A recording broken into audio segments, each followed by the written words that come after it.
So, should you buy, if you're mad enough, a Jeep Grand Cherokee from the WJ from 2002 to 2000 and, oh sorry, 99 to 2004. That would be an absolutely mad thing to do, wouldn't it? Well, here it is. And we're going to look at it here. It's for sale, and they very kindly put the turn the engine on, because if not, so let's have a look. The 2.7 CRD direct injection diesel engine seems to be turning over quite well, which is nice. And this one comes with, well, side steps, roof rails, and a very nice bull bar at the front. And as usual, when we look at these cars, we look at the 10 points.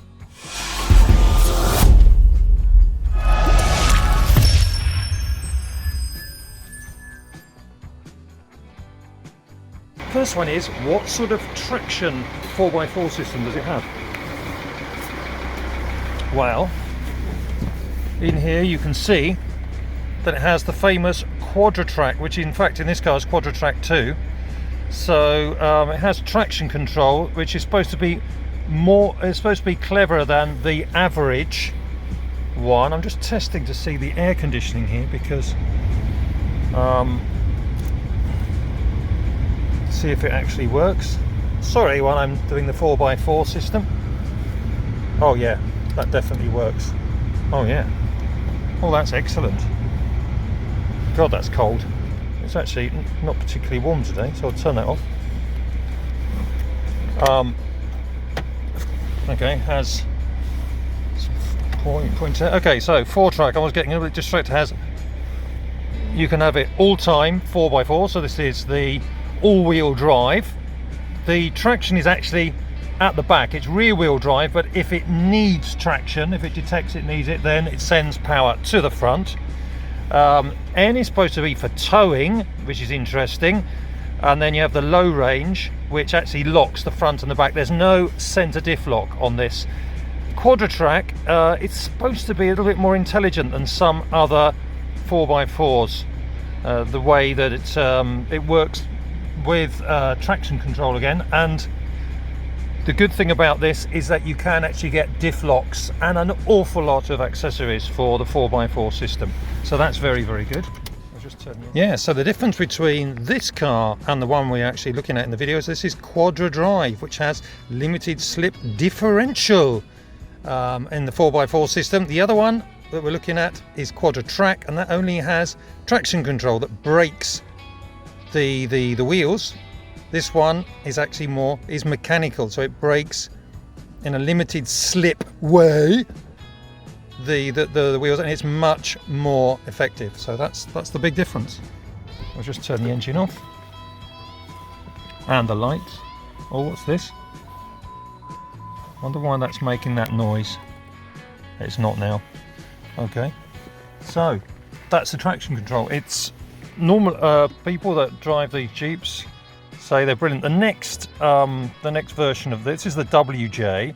The next version, WK, actually had a slightly upgraded version of this, which is Quadra Drive, which included center diff lock options. So the next thing though that we look at obviously is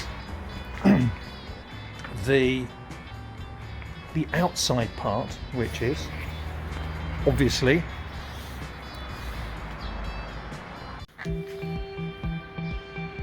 so the next part is as usual, the ride height. Now the ride height on this is excellent. I'll put the exact figures up on the screen. The side step here though is not a rock slider, that's more for decoration really, and that will actually lower the ride height. That's something you'd want to take off going off-road. The wading depth on this I have to also check out. I think it's pretty good. Again, I'll put that up on the screen. And the angles are above average. You can see the way the body comes in close to the wheels, which is good.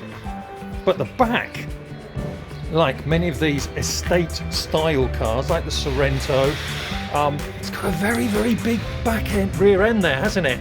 That could cause problems if you're going over certain bumps. So that would have to be protected. So the next thing we look at, as usual, are of course the wheels. So let's get stuck into the wheels. Now the wheels on this, quite interesting actually, because these are these 16-inch wheels. Very often, the later models, the WK came with 17. For off-road, as we say, a lot of people like 16s because it means you can put tyres on with a very high profile like these. Now these are actually, so these are 16s, a standard, with a 70 profile, and they're 245, which is, okay, it's quite wide, but a lot of people tend to stick on 265s, 16s, 75s, or even 80s, 85s. You can put on very big wheels on here. Big tyres, and there is quite a lot of space to fit them, although you do have to put on spacers to bring the wheels out a little bit. But there is lots and lots you can do with these.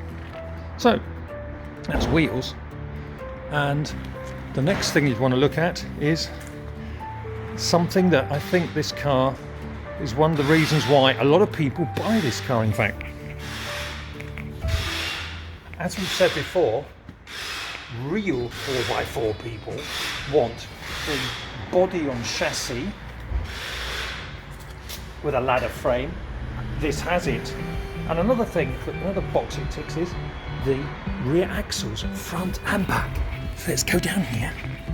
Oh yeah, we also have the spare wheel is somewhere around here, which I've got to check out, which I didn't tell you about earlier on.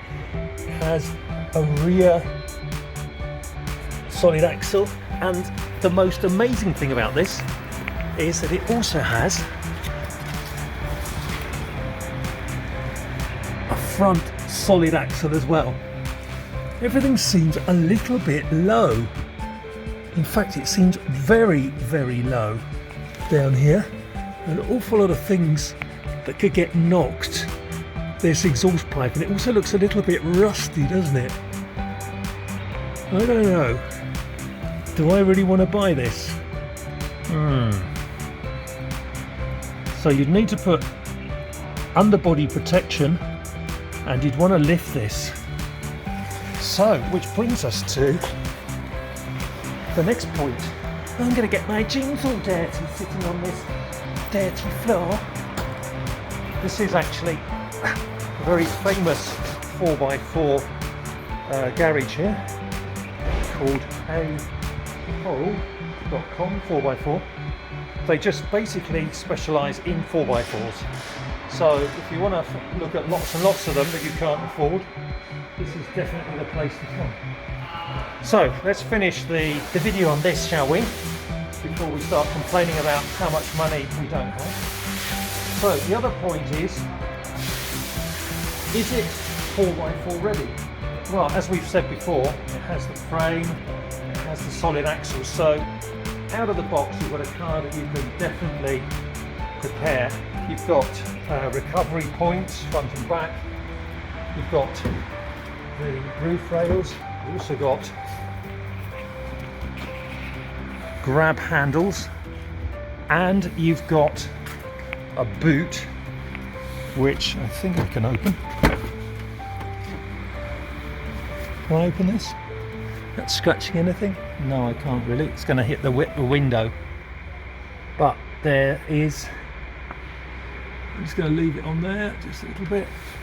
There should be, and there's the spare wheel. It's actually here in the boot, so that takes away a little bit of space, but it keeps it nice and clean, doesn't it? As you say. And this is actually 225 75, so these are actually not the same as the ones that are on the car, which is interesting. Could be a little bit suspicious, couldn't it, eh? Yeah, definitely. Oh, these are Bridgestones, and the other ones there are Jewelers. Now, it's never a good idea to mix and match tyres. They're Jeweler. and the other ones were Bridgestone. Right, that's not good news. That is not good news. God, I hope that that's the right size. 245/70. And over here,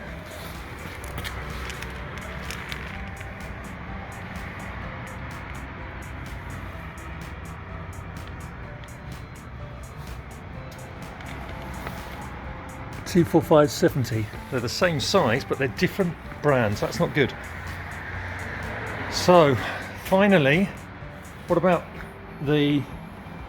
what prep 4x4 projects can you do with these cars? Well, this is, if you want a car that you can really spend a lot of money on and use as a project car, these cars are used so much. If you go onto any website that does 4x4 accessories and project accessories, the list is endless. Normally people put on the 4x4, the lift kit, which is normally about 2 inches. That is almost done as standard, and the prices are actually not bad depending on which one you get. You can get a full kit for lifting the car where you change the struts and other things, other technical things related to suspension that cost you over 3,000 euros, or you can get a cheaper kit which would cost you something like 500 or 600 to lift the car. And then you can put on the bigger wheels and the small wheels, the bigger tyres. There's the bumper at the front where you can put a winch. There are so many parts. You can obviously under seat, I've already said, you probably need to protect the underside as well. And I'm beginning to wonder now, because these cars, from 99 to 2004, should you go out and buy one? That's the question. Well, I'm looking at this one, and I'm wondering now, the reliability on these, sometimes I say, is not that good because of the type of engine, although obviously if you look after these things, they can go on forever. But because they've got 2 solid axles, yeah, people really like these because you can do so much work with those. I would say if you're really into 4x4 and you really want something even a little bit extreme, this is the car that maybe you should go for.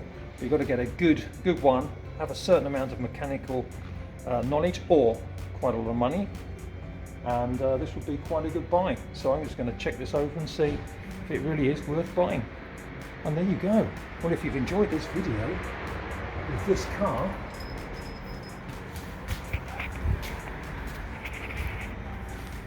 as you say in this place, then, well, give us a thumbs up, subscribe, and hit the notification bell, because yeah, we're going to be doing lots more videos based on 4x4 cars, and if you should buy them, if you should. Alright, so see you soon for more videos on Easy 4x4. Bye bye.